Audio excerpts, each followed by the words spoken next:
This is Top Accolade Global News Update. I am Abiodun Mohammed.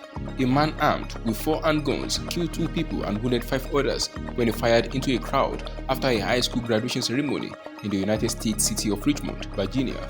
Police said they arrested one suspect, a 19-year-old man, in relation to the shooting on Tuesday near a theater where the graduation ceremony had taken place, adjacent to the campus of Virginia Commonwealth University. The suspect was likely to be charged with 2 counts of second-degree murder in addition to other offenses, Interim Richmond Police Chief Rick Edwards told a press conference. Edwards called the attacker's behavior, in quote, disgusting and cowardly, since his dispute appeared to be with just one person. The deceased were men aged 18 and 36. Edwards said their names were not released, but police believe the suspect, who was not immediately identified, knew at least one of the victims. Among the wounded, the 31-year-old man suffered life-threatening injuries, and 4 other males aged 14, 32, 55 and 58 were expected to survive, Edwards said. In addition, the 9-year-old girl was struck by a car in the chaos that ensued, while multiple other people were injured in falls or suffered from anxiety, Edwards said.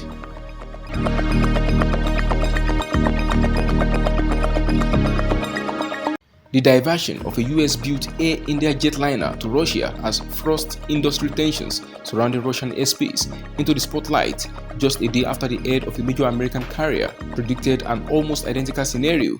A global industry meeting ended on Tuesday with carriers at odds over the use of Russia as a pivotal crossing point in the global air transport network, with United Airlines citing trade concerns but India's flag carrier defending it. A Russian ban on some foreign carriers using its airspace in retaliation for Western sanctions over the Ukraine war has redrawn air routes and upset business models for some airlines that now need to fly around the world's largest country. The potential impact is far-reaching because one flight between Europe and Asia generates 3 throughout the network as passengers take connecting flights, according to Brussels-based air traffic control body Eurocontrol, while US, European and Japanese carriers have stopped flying over Russia. Air India and some Gulf-based and Chinese airlines continue to do so, making flying time shorter and giving them a cost edge over competitors.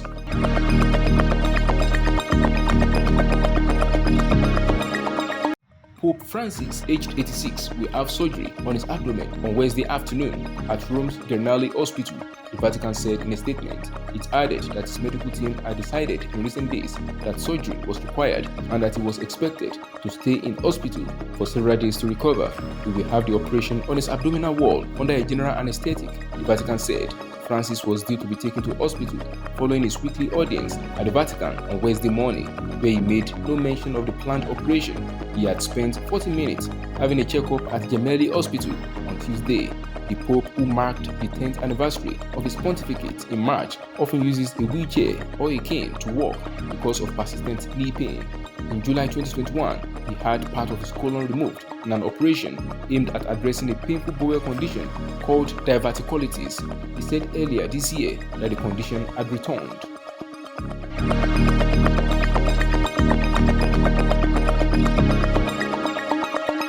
The far-right Alternative for Germany, AfD, is riding high in the polls to the alarm of mainstream parties and is on track to win 3 state votes in the east of the country, with calls to stop migration and curb what it sees as a costly green agenda. AfD is polling 17 to 19% nationwide, around the record high for the party that now vies with Chancellor Olaf Scholz's Social Democrats for second place in some surveys, up from 5th in the 2021 election when it secured 10.3% of the vote.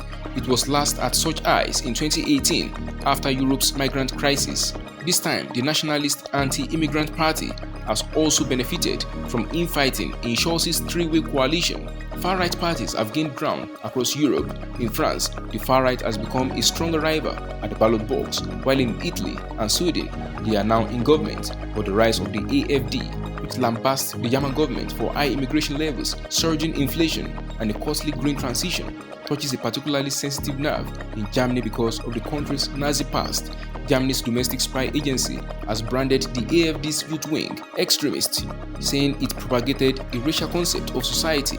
The spy agency's head has also accused the AfD, which opposes sanctions on Russia, of helping to spread Russian propaganda about the Ukraine war.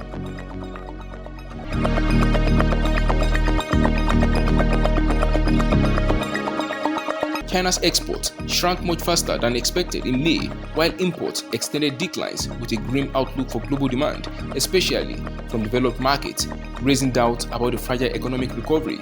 The world's second-largest economy grew faster than expected in the first quarter thanks to robust services consumption and a backlog of orders following years of COVID disruptions, but factory output has slowed as rising interest rates and inflation squeezed demand in the United States and Europe. Exports slumped 7.5% year-on-year in May, data from China's Customs Bureau showed on Wednesday, much larger than the forecast 0.4% fall and the biggest decline since January. Imports contracted 4.5%, slower than an expected 8.0% decline and April's 7.9% fall. Highlighting the extent of the weakness, the data shows trade was worse even than when the port of Shanghai, China's busiest, was shut down due to strict COVID curbs a year earlier. The figures also add to a growing list of indicators that suggest China's post-COVID economic recovery is quickly losing steam, bolstering the case for more policy stimulus. That is the size of top accurate global news updates. You can follow us on our social media platforms as displayed on your screen. Happy midweek.